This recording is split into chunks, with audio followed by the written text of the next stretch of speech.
আসসালামু আলাইকুম, welcome to my channel. চলুন আজকে দেখে নিই নত্য ও সত্য বিধানের কিছু নিয়ম। প্রথম হচ্ছে নত্য বিধান।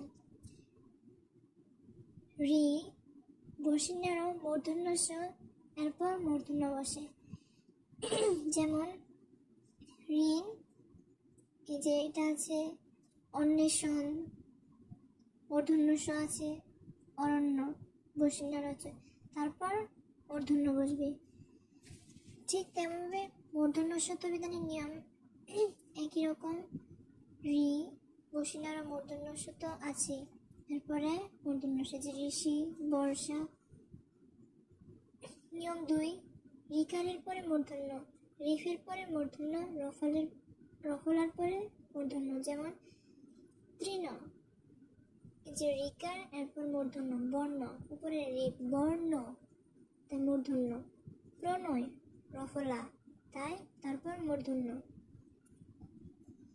এটাও সেম, রিকারের পর কৃষক, যে কৃষকের কৃ তারপর মূর্ধন্যস্য, রেফের পর রেফ তাই মূর্ধন্যস্য, যে আকর্ষণ রেফ, রফলার মূর্ধন্যস্য,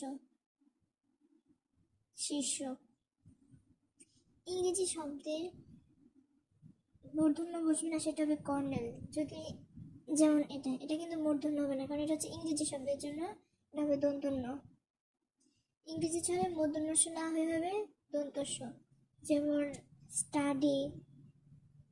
সমাসবদ্ধ শব্দে মূর্ধন্য হবে না, দন্তন্য হবে। যেমন দুর্নিবার।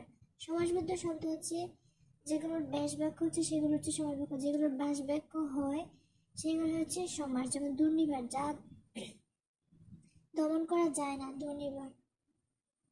জন্য এটা মূর্ধন্য হবে না, এটা হবে দন্তন্য। তবর্গীয় ধ্বনির পর দন্তন্য বসে, যেমন অন্তর, এটা হচ্ছে তবর্গীয় ধ্বনি। ত থ দ দন্তন্য, এগুলো হচ্ছে তবর্গীয় ধ্বনি, এর জন্য তবর্গীয় ধ্বনির পরে দন্তন্য হবে।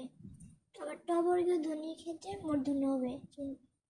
টবর্গীয় ধ্বনি কোনগুলো? যেমন ট ঠ ড ঢ মূর্ধন্য। সাত প্রত্যয়ে দন্তস্য হবে, ধরির সাত, যেখানে সাত প্রত্যয় হবে সেখানে দন্তস্য হবে, মূর্ধন্যস্য হবে না। তবর্গীয় ধ্বনির ক্ষেত্রে আবার দন্তস্য হবে, এখানে মূর্ধন্যস্য হবে না।